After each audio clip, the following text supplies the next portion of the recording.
Okay, so my talk today is on the satellite launch vehicles and especially about its hardware and software content. तो there are दो talks हैं मेरी. अभी की talk में तो मैं बताऊंगा navigation guidance control systems के बारे में basics, और जो दूसरी talk जो होगी मेरी उसमें मैं उसके बारे में जो software है उसके बारे में बताऊंगा. तो अभी मैं start कर रहा हूँ ये. इस talk में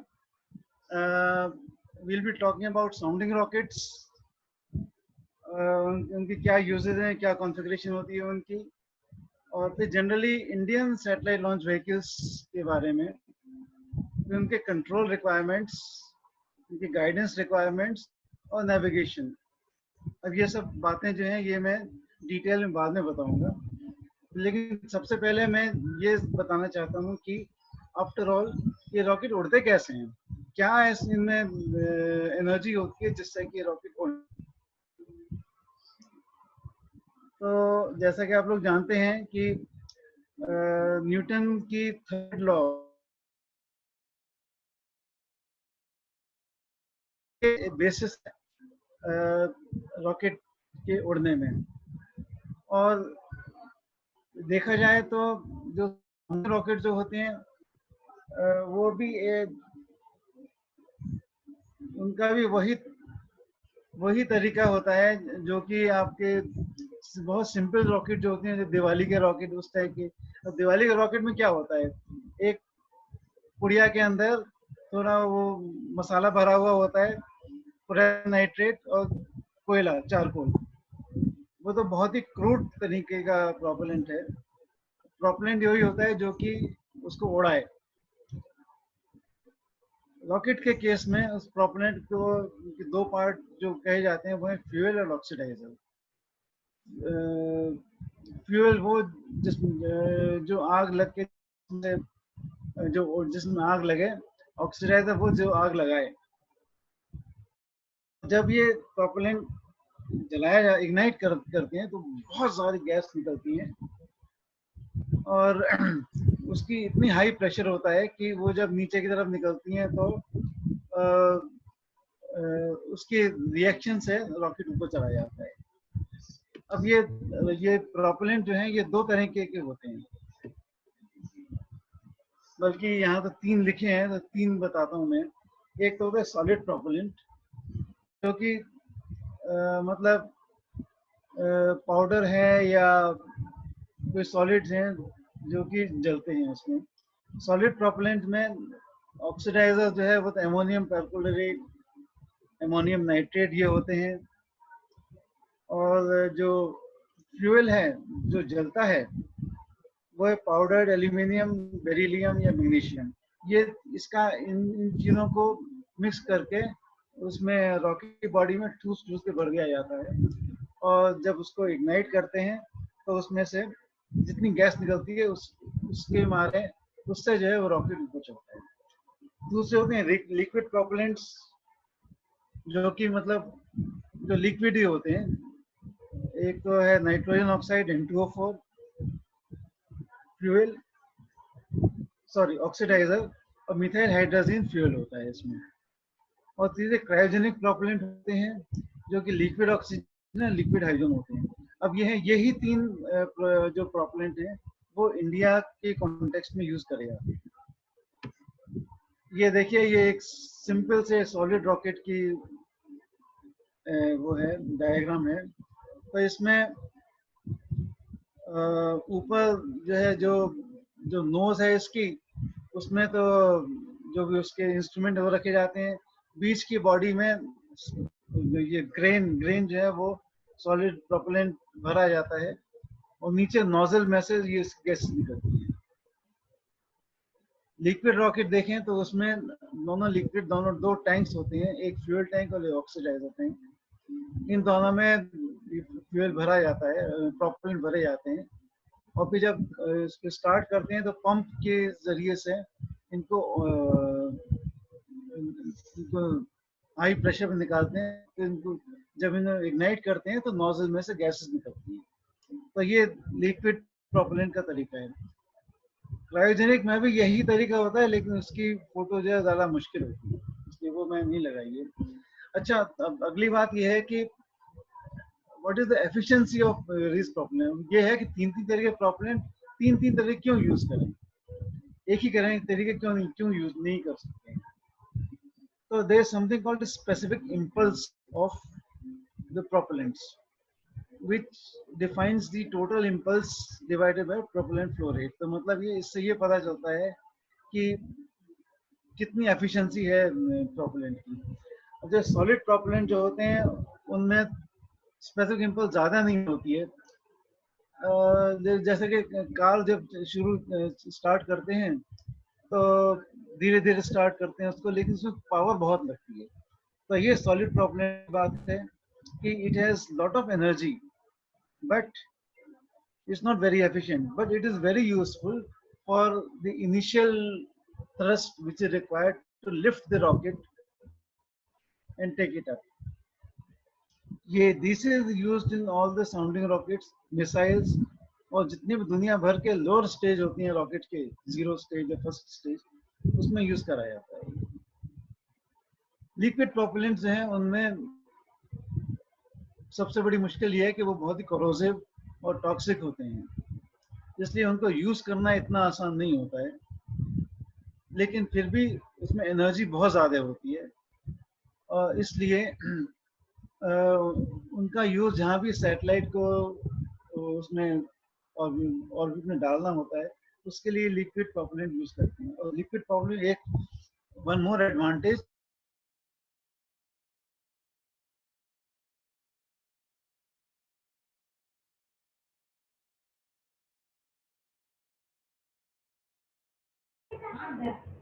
सर आपका ऑडियो चला गया सर, रिज्यूम किया है सर।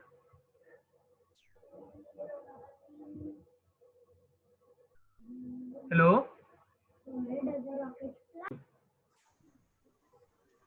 तो एफिशिएंसी लिक्विड प्रोपेलेंट की इट इज का बहुत हाई होती है, specific impulse is very high, लेकिन इनमें सबसे बड़ी प्रॉब्लम ये होती है कि they are difficult to handle, बहुत ही कोरोसिव होते हैं, बहुत ही डेंजरस लिक्विड्स होते हैं दोनों। और लेकिन सबसे बड़ी एडवांटेज ये है कि बहुत पावर होती है इसमें, और सैटेलाइट को ऑर्बिट में छोड़ने के लिए हमेशा लिक्विड रॉकेट प्रोपेलेंट ही यूज करे जाते हैं। पीएसएलवी के सेकंड और फोर्थ स्टेजेस में यूज होते हैं लिक्विड प्रोपेलेंट्स, जीएसएलवी और मार्क 3 में यूज होते हैं।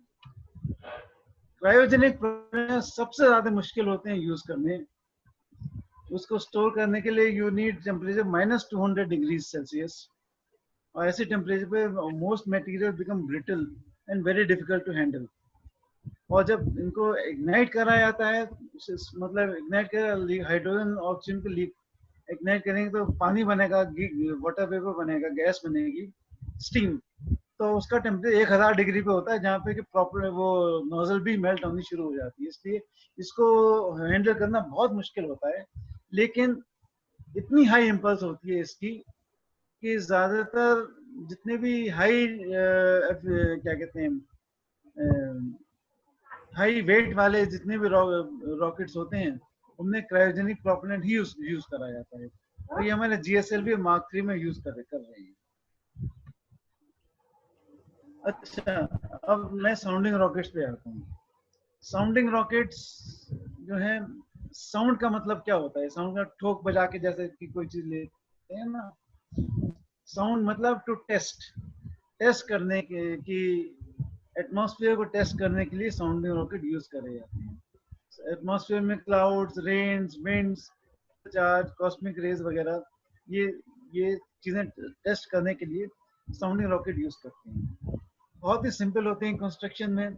एक सिलेंडर, जैसे मैंने वो इसके डायग्राम दिखाया था, एक सिंपल सिलेंडर के अंदर प्रोपेलेंट भरा हुआ है, सॉलिड प्रोपेलेंट, और ऊपर नोज कोन में उसके इंस्ट्रूमेंट्स होते हैं, और बस नीचे से उसमें जब इग्नाइट करते हैं तो it just goes up to height of 70 to 200 kilometres. Depend करता है कितना प्रोपेलेंट भरा है, कितनी स्टेजेस हैं उसमें, कहाँ तक जाने का उसका प्लान है, वो सब डिपेंड करता है। तो इस तरह से उनको यूज करते हैं। और जैसे आप सब लोग जानते हैं, इंडियन स्पेस प्रोग्राम को स्टार्ट में एक अमेरिकन साउंडिंग रॉकेट यूज कर रहा था, नाइक अपाचे, 21 नवंबर 1960 को। और तब से हजारों, we have launch thousands of sounding rockets. Indian जो रोहिणी सीरीज के साउंडिंग रॉकेट्स हैं, या foreign sounding rockets under United Nations programme, वो सब थुम्बा से और श्रीहरिकोटा से लॉन्च करे गए हैं। और हम इसमें our own rockets as small as 75 millimeter diameter, as big as 560 millimeter diameter, ये सब इंडिया ने क्रिएट करे हैं और सक्सेसफुली सबको। ये सब आप देखिए, ये सब जो है इंडिया के साउंडिंग रॉकेट्स हैं। कुछ सिंगल स्टेज है, कुछ टू स्टेज रॉकेट्स भी हैं। और एक बहुत बड़ा एडवांटेज साउंडिंग रॉकेट्स का ये है कि they are easy and launch. तो इसलिए जो भी नई टेक्नोलॉजी होती है वो अब इसमें यूज कर, इसमें टेस्ट करिए पहले, इससे इनमें यूज करते हैं। तो एक तरह से we can say that sounding rockets are a stepping stone towards making satellite. What is satellite launch vehicle? ये सैटेलाइट लॉन्च व्हीकल्स होते हैं those rockets which are used for launching satellite into an orbit. Generally satellite orbits are more kilometers or higher. Higher, they can go up to 36,000 kilometers geosynchronous orbit. अब ये है कि क्योंकि इनको बहुत ही accurately you have to place the satellite in an orbit. Accuracy demanded from these satellite launch vehicles is extremely high. Accuracy आप ऐसे समझ सकते हैं कि geosynchronous satellite which is to be put at a height of 36,000 kilometers, it has to be launched to an accuracy better than 10 kilometers. 36,000 में 10 kilometre की accuracy जरूरी है, और अगर नहीं हुई ऐसी तो वो उसकी लाइफ बहुत कम हो जाएगी उसमें। Which means accuracy of better than 0.003 degree, इतनी हाई एक्यूरेसी डिमांड होती है इसके लिए। और ये एक्यूरेसी अचीव करने के क्या तरीके हैं? सबसे पहली बात तो यही है कि जो इसके जो गैसेस निकल रही हैं, जिसके मारे इसको थ्रस्ट मिल रही है, that has to be very accurately controlled in its direction and in the speed which it is going to give to the rocket. Okay? और दूसरी बात ये है कि इसको जो मेजर करेंगे थ्रस्ट को, वो भी बहुत एक्यूरेटली मेजर करना चाहिए। और तीसरी ये है कि इंस्ट्रूमेंट जो इसको जो पोजीशन इसकी पता करेगा कि कहाँ पहुंचा है रॉकेट, वो भी बहुत सेंसिटिव एक्यूरेट होनी बहुत जरूरी है। अब ये है कि इसके कंट्रोल की क्या जरूरत है? Why should we control the satellite launch vehicle? तो कंट्रोल ऐसे समझिए जैसे कि आपको कार ड्राइव कर रहे हैं, तो कार ड्राइव कर रहे हैं तो उसको लेफ्ट टर्न करने के लिए you will be turning the steering to the counter clockwise direction, और जब टर्न हो जाएगा तो उसको रिवर्स कर देंगे, सीधा कर देंगे। इसलिए सबसे पहला यूज कंट्रोल का है to provide steering command to the launch, correct direction में टर्न करा जा सके। दूसरी बात यह है कि टर्न करा है तो ज्यादा टर्न हो गया या कम टर्न हो गया, या कैसे उसको कंट्रोल करना है, तो इसके लिए उसको स्टेबलाइज करना बहुत जरूरी हो जाता है। मान लो कोई डिस्टर्बेंस इनपुट आती है, कोई कहीं से धक्का लगता है, तो उसको भी, तो वो रॉकेट ऑसिलेट करना शुरू हो जाएगा। उसको ऑसिलेशन को खत्म करने के लिए उसको स्टेबलाइज करना बहुत जरूरी है। तो to provide steering commands and to provide stability to the controlling commands, you need control की ये बहुत ज्यादा बहुत ज़रूरी यूजेस हैं। और ये कैसे करते हैं कंट्रोल?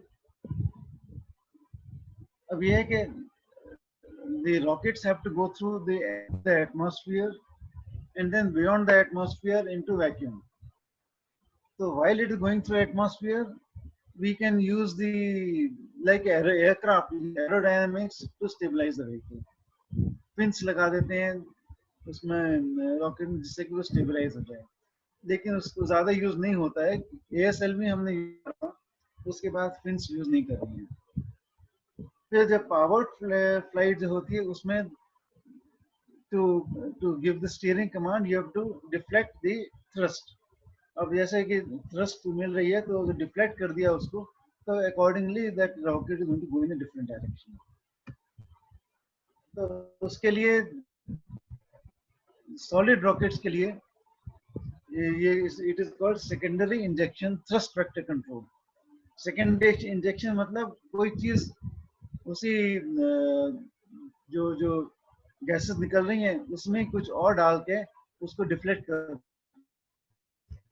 एक stream of oxidiser fluid strontium perchlorate एक बहुत ही हाई स्पीड पर नोजल में डाला जाता है, जिससे और गैसेस निकलती हैं, अलग एंगल पे निकलती हैं, उससे थ्रस्ट वेक्टर जो है वो चेंज हो जाता है और व्हीकल की स्टीयरिंग बदली जा सकती है इस तरह से। तो ये ASLV और PSLV की फर्स्ट स्टेज में यूज करा गया था। अभी SITVC की एक डायग्राम दिखाता हूँ मैं। This is what SITVC looks like. You can see in the tank, you can see so many 24 slots you can see, जिसमें से कि ये स्ट्रोंशियम परक्लोरेट लिक्विड निकलेगा और वो क्योंकि वो साइड से निकल रहा है उससे जो मेन थ्रस्ट वो डिफ्लेक्ट हो जाएगी। Okay, liquid propellant engines के लिए we use is something called a Vikas. Vikas is short for Vikram Ambalal Sarabhai. तो साराभाई जी के नाम पर विकास इंजन बनाए, इंडिया ने बनाया है। तो उसकी नोजल जो है वो उसको इस तरह किसी भी डायरेक्शन में उसको मूव कर सकते हैं जिससे कि थ्रस्ट डिफ्लेक्ट हो जाए और कंट्रोल करा जा सके। वो क्रायोजेनिक इंजन्स के लिए भी जिम्बल इंजन यूज करा जाता है। वो विकास इंजन से फर्क होता है क्योंकि उसमें वो liquid oxygen liquid hydrogen mix करे जाते हैं उसमें। और जो अनपावर्ड फेज होता है जैसे कि सैटेलाइट्स के लिए रॉकेट में जब कोई अनपावर्ड फेज हो तो उसमें reaction control system RCS use करते हैं, जहाँ पे एक स्टोर के रखा जाता है और वो छोटे छोटे वेंट्स होते हैं चारों तरफ व्हीकल के, उसमें से उसको लीक करते हैं जिससे कि व्हीकल के अलग डायरेक्शन थ्रस्ट मिल जाए। Okay, so this is how control of the launch vehicle is done in the powered phase, in the unpowered phase, to solid motors and to liquid motors. But how do we know what we have done is right, or what we have done is sufficient or not? For finding these things, there are three items, three things which are put in the launch vehicle. One is called a navigation system, जो कि combination hardware और software का, विच determines the present location, आप कहाँ पर हैं ये पता करने के लिए नेविगेशन सिस्टम का यूज करते हैं। दूसरा होता है गाइडेंस सिस्टम। गाइडेंस सिस्टम एक प्योरली सॉफ्टवेयर की चीज है जिससे पता चलता है कि अच्छा आप यहाँ पर हैं, आपको वहां पहुंचना है, तो वहां पहुंचने का सबसे आसान तरीका क्या है, ये गाइडेंस सिस्टम का काम है। और तीसरा है डिजिटल ऑटो पायलट, जो कि गाइडेंस से कमांड लेता है और जो कंट्रोल सिस्टम जो होते हैं उनको वो ट्रांसफर होता है आफ्टर डूइंग प्रॉपर कंपनसेशन वगैरह वगैरह। ये डायग्राम देखिए, तो इस explain system guidance control system. तो राइट साइड में तो व्हीकल है जिसकी दो चीजें दिखाई है मैंने, व्हीकल कंट्रोल का मतलब वो SITVC और क्या कहते हैं लिक्विड मोटर सॉलिड वो सब इसमें इधर है। और नीचे व्हीकल स्टेट, स्टेट मतलब उसकी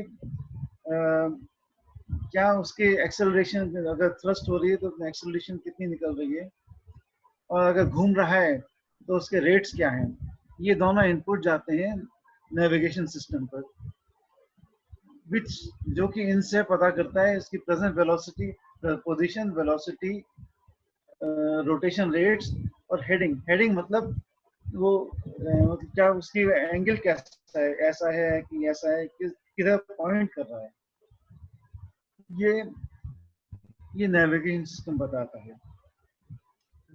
और गाइडेंस सिस्टम, ये आउटपुट जो है ये, और ये माई डेस्टिनेशन जो है ये गाइडेंस सिस्टम में पता होता है, स्टोर्ड होता है कि my what is my destination where I have to reach.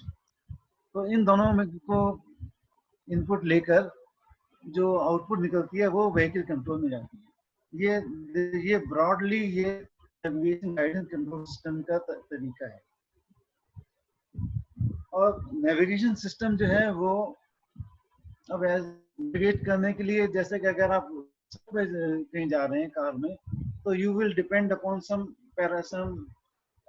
Locations कि अच्छा यहाँ पर ये बिल्डिंग है, वहां से मुझे लेफ्ट टर्न करना है, वहाँ एक स्कूल आएगा, वहां से राइट टर्न करना है, ऐसा कुछ करने के लिए। लेकिन जब आप स्पेस में हैं तो वहाँ आपके पास कोई ऐसी फिक्सचर्स नहीं होते हैं जिस पे आप डिपेंड कर सकें। तो वहाँ पर जो चीज यूज करी जाती है उसको कहते हैं इनर्शियल नेविगेशन सिस्टम, जो कि आपकी अपनी एक्सेलरेशन और रेट पर ही डिपेंड करके बताता है कि आप कहाँ पहुंचे हैं, कहाँ क्या लोकेशन है आपकी इस टाइम पे। तो उसकी एक्सेलरेशन मेजर करने के लिए तो एक्सेलरोमीटर्स यूज करते हैं, और रोटेशन यूज करने के लिए, पता करने के लिए यूज जायरोस्कोप्स। तो ये दो मैकेनिकल आइटम होते हैं जो यूज करा जाता है व्हीकल्स की रोटेशंस और एक्सेलरेशन पता करने के लिए।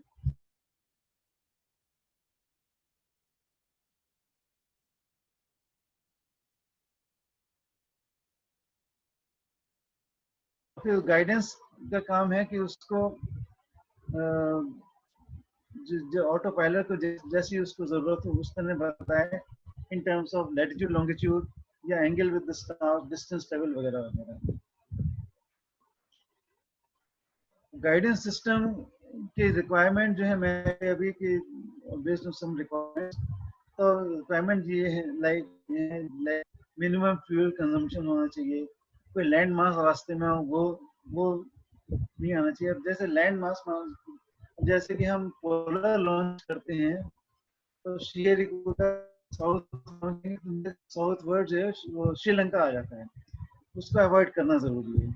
तो इसलिए we have to bypass Sri Lanka and then take a turn toward south, जिससे कि you avoid that landing. Avoid करना इतनी इसलिए जरूरी है क्योंकि मान लो कोई प्रॉब्लम हो जाती है और अगर रॉकेट उस पर गिर जाता है लैंड मास के ऊपर, देन लॉस ऑफ लाइफ और लॉस ऑफ प्रॉपर्टी, वो बहुत खराब बात है। वो पूरी तरह अवॉइड करना जरूरी है।